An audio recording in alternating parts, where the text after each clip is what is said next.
Well, despite spending a fair amount of time sleep deprived, I've still done pretty well. Audiobooks have been a lifesaver when you're not getting that much sleep or need to something to help keep you awake in the middle of the night with a baby. So it's still worked out.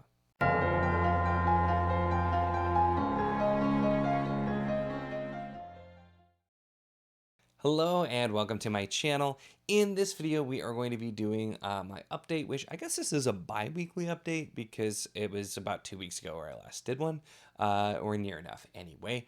And we're going to talk about everything that I have read in that time, as well as just a couple of other updates and what I will be working on for the rest of the month with reading here. The first thing I will note is I did a poll for what you guys would like to see as the next series spotlight. I did the first one with Lacanius, which I really enjoyed. People seem to enjoy that as a concept. And I put several series, and the one that ended up winning by a decent amount, and we actually had a pretty good turnout for votes as well, was the Chronicles of Thomas Covenant the Unbeliever, which is one I was really excited to do because it's a series that I've talked about here and there, but also it's one that I read very early on before I even was on video for the most part in BookTube. So one that I've not talked about a ton since then. So I'm very excited to talk about that. So that'll be coming out soon. I think I'm going to try and do those at least monthly so that we have them coming. But I don't know if it'll be more frequent than that. But so soon will coming. But let's talk about everything that I read at this point. So we did finish Fahrenheit 451. First, I had in my last debate, I had mentioned that I was finishing that up. And I'm pretty sure at this point, if I had read it before, I remembered nothing because it was not familiar, but it reminded me of a few things. And I think I said in the Discord chatting about it, it felt like a better executed Man from High Castle with some idiocracy in there, except not a comedy.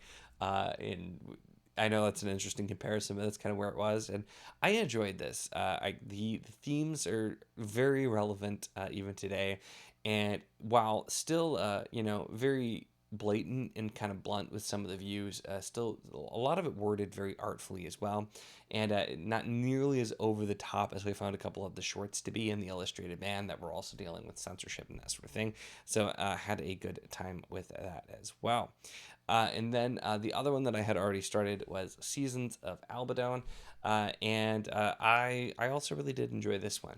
It was like four shorts kind of together where we're following different characters, but it's an interweaving story, and it kind of feels like it's a play on fairy tales as well. We have things like wishing trees and an enchanter and creatures coming, and there's some definitely some environmental commentary in there as well in that route. So this was really interesting. I'll definitely be doing more. I plan to do a review for this one and Fahrenheit 451 actually too. I'll probably do a review for both coming here soon and talk more about. But I really enjoyed this, the way this was written, and I'm curious. I know there is another book I think that's supposed to be very different from this one, but I'm curious to see what that'll be like based on how this one was. I then did, which it was kind of funny because for the readathon, which if I didn't specifically mention, that's also why I've been trying to really push because Battle of the Bands readathon going on with movie soundtracks this time, and I'm co-captaining a team action this time because I wasn't sure how available I would be, and I'm glad that I have a co-captain. But one of the prompts was Christmas in July, and that was a really good excuse to go back and do Death of a Christmas Tree Salesman by Patricia Meredith. And I originally I did like a beta reading for this one, so it was ahead of time. It wasn't even quite New York, and so I didn't end up talking about it as much because I was doing it quite before, and then it came out, and I've definitely mentioned it. But so I read this digitally before, and this was a good excuse to go back and do the audiobook, which, oh my gosh, just was so much fun. Andrew D. Meredith narrates the audiobook, and I really enjoyed his narration, but giving him this story where he gets to do some fun voices and do pixies and all kinds of Christmas things, it was just so much fun, and it just upped my enjoyment of this even more. And it was a book that I really enjoyed to begin with, so I was really glad that I had a reason to jump back into this one and try out the audio because it was so much fun. I might do a review for this one as well because I don't think I did a full video review before either, so I might jump in and do that one as well. But it was quite a lot of fun. And then I ended up actually forgetting I had a library hold on this because I heard mixed things and I didn't want to. I didn't end up requesting it on NetGalley back when it was out there, and then I just had figured I saw it, my library had it, and I'm like, I'll get it at some point. But God Killer, and this is by Hannah Kaner.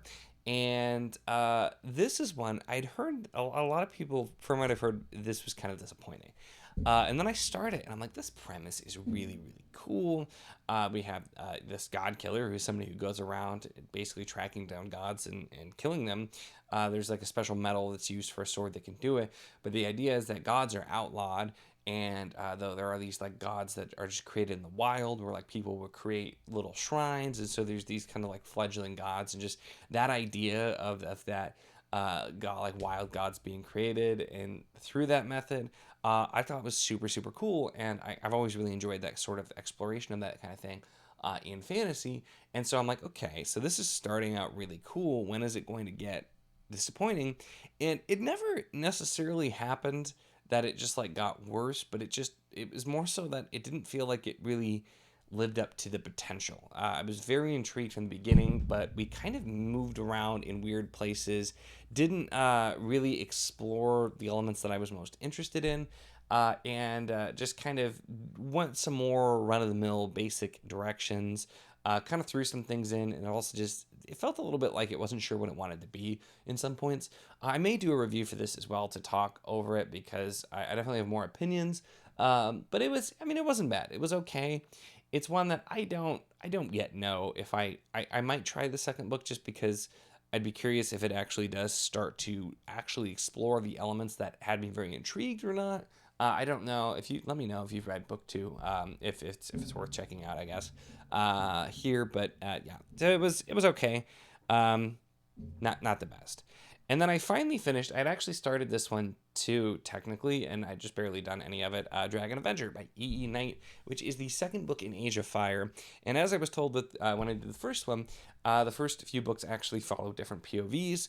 And this one is following a different dragon, a female dragon, who is basically branching off very, very differently from the start of the first story.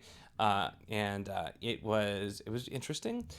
This one, especially in the first bit, actually reminded me a bit of Tail Chaser's Song, because there was a cat character, and I felt like we focused more on animal characters in this one a fair bit than we did in the Dragon Champion.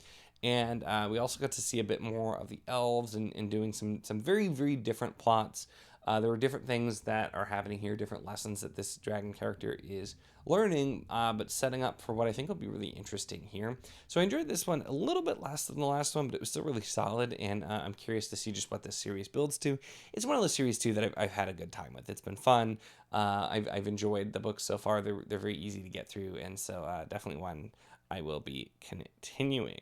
Now, getting to what I still have ongoing at this point, and also what I've read, because I have my bind up here of Area X. This is the Southern Reach trilogy in one hardcover here. I did do a reread of Annihilation, which I had previously read and was very intrigued by, but it was super, super weird. And yeah, it's still super weird, but I quite enjoyed revisiting.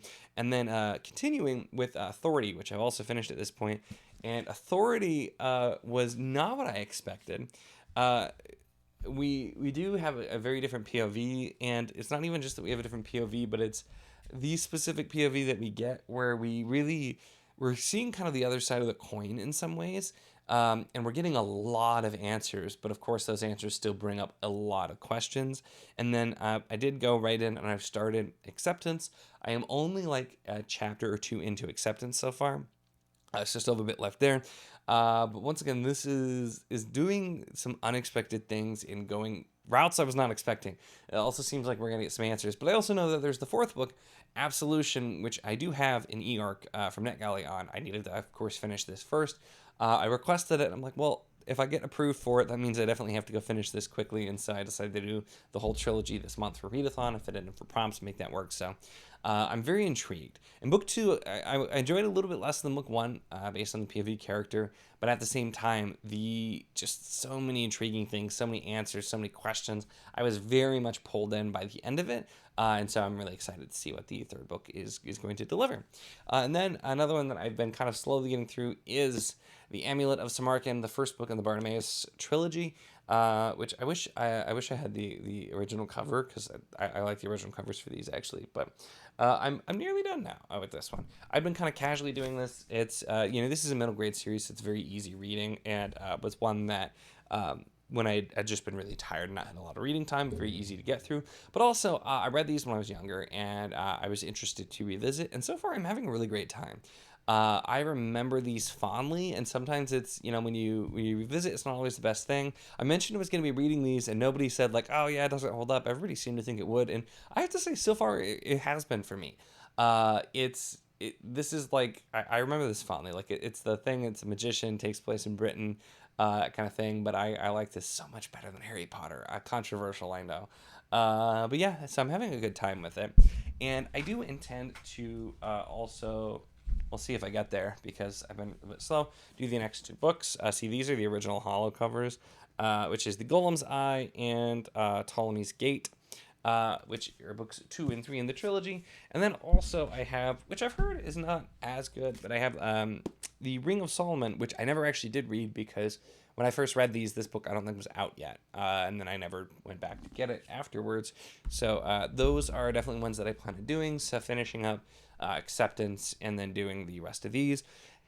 Which gets me through most of the rest of my readathon prompts. Also one that I'm planning to do if I don't change it up, because there's a few I've been mood reading so hard so far through this readathon, which is why I've been all over the place, keep starting things. Even some of the shorter things took me forever to finish because I kept bouncing around to whatever happened to work. And now I'm at the point where I don't have a ton left to mood read, so we'll see how it goes. But I also have, which I've had for years, Heat Wave, which is a fake book by Richard Castle from the show Castle, starring Nathan Fillion. Which I got this at like a Goodwill, like seriously so many years ago. I don't know if people even remember the show at this point because it's an older one. But yeah, I thought this would be interesting. This is pretty short. I've had it for so long. I'm like, maybe this is a good excuse to finally read it because it fit a prompt really well for me, where the title that's like a play on words. And so I'm planning to get to that as well. And then we'll kind of see. I do actually have at least one prompt I think I have not selected something for yet. Then there's a prompt that's a last minute addition, and I ended up getting an e-arc last minute that I didn't realize I was going to get, that I couldn't resist at least starting, which is Shadow of the Smoking Mountain by Howard Andrew Jones. And this is a longer book, and it's not really the greatest option for during readathon. But I've been so excited to get to this. I loved Lord of the Shattered Land. I really, really enjoyed book 2 as well. And just from starting this, I have a feeling this one might just knock them both like out of the water and just completely knock it out of the park because I am so intrigued by the start of this book. I'm not super far in. I've been reading a little bit here and there and trying to focus on my other shorter and easier reads for readathon, and then maybe to save this one for last. But I also have been, like I said, I've been mood reading, and this has been working out really well. And so, yeah, I'm so excited. Definitely check out this series. It's so good, so worth it, and I'm really excited to continue this one and finish it. Yeah, so I've been working on that one a little bit as well. So those are kind of what I've been reading, what I have that I'm still doing, and what I have left to go. I don't know that I'm going to make the 20 books. It seems kind of unlikely at this point because I have a little more than a week left as of filming this. So I don't know if I'm going to make it this time, but I'm doing pretty decent actually. Oh, and I almost forgot. The one other thing I specifically have planned out that I'm going to be reading is Victory of Eagles by Naomi Novik, which is Temeraire book 5. And I've had a little bit of a mixed experience with Temeraire, but I've still been buddy reading these with Murphy, and so planning to continue this as well. Which also, as you've seen, I have a lot of books left. I don't know if I'm going to finish them, but we shall see. But that's really all I have for this update. I thought this was going to be kind of a shorter update, but I actually ended up having a fair amount to talk about. But that's what I have going on here. So definitely let me know your thoughts on any of these books or what you've been reading, whether you're doing readathon or not. Yeah. Some good stuff that you have that's a good update as well. Always love hearing from you. That's it for this one, though. Make sure to give the video a like if you enjoyed it. Check the link in the description, as always, for the Wizardly Enclave Discord. If you want to chat books, whether any of these books, other books, really anything at all, it's a lot of fun. We'd love to have you. And of course, if you enjoy my content, make sure to subscribe.